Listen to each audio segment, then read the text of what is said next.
Technology such as cars, telephones, and film were advancing. Famous jazz musicians, dances, and art came from this era. Women called flappers had a voice. There were also many famous sports arenas. The 20s had a large economic increase as well. They started in large metropolitan areas, for example, Chicago, New York, and Los Angeles. Therefore, it was a very loud era in many ways due to dramatic changes. Jazz originated in New Orleans. It's a mix of African and European music. The term was created by F. Scott Fitzgerald. It was culturally diffused in Britain and France. Many jazz albums were sold, and it was a popular time for the new sound. Many of the parties were held at bars called speakeasies.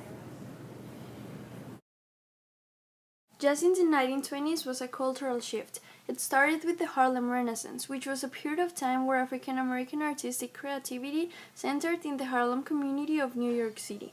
Jazz was the most popular music for dancing in the 1920s because it had a very upbeat tempo and it was loud. During the 20th century, the most prominent instruments were brass and woodwind, such as saxophone, trumpet, acoustic bass, clarinet, and trombone. Three popular jazz musicians in the 1920s were Louis Armstrong, James P. Johnson, and Duke Ellington. Louis Armstrong was one of the most influential jazz artists who played the trumpet and the cornet.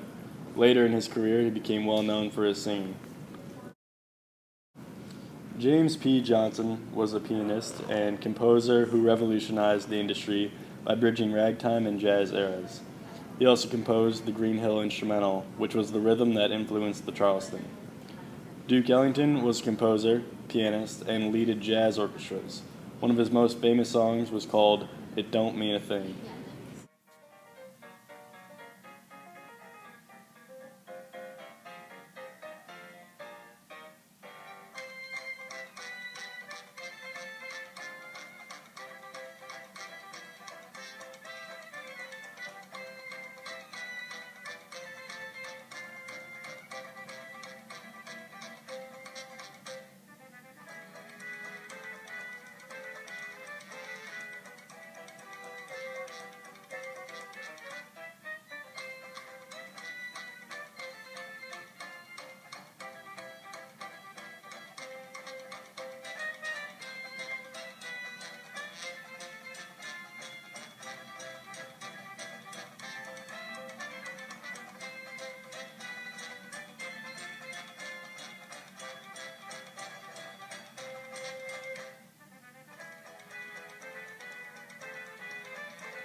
Don't mean a thing if you ain't got that swing.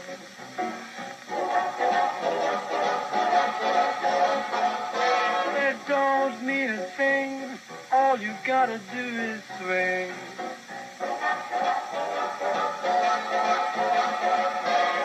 Makes no difference if it's sweet or hot. Just give that rhythm every little thing you got. It don't mean a thing if you ain't got that swing.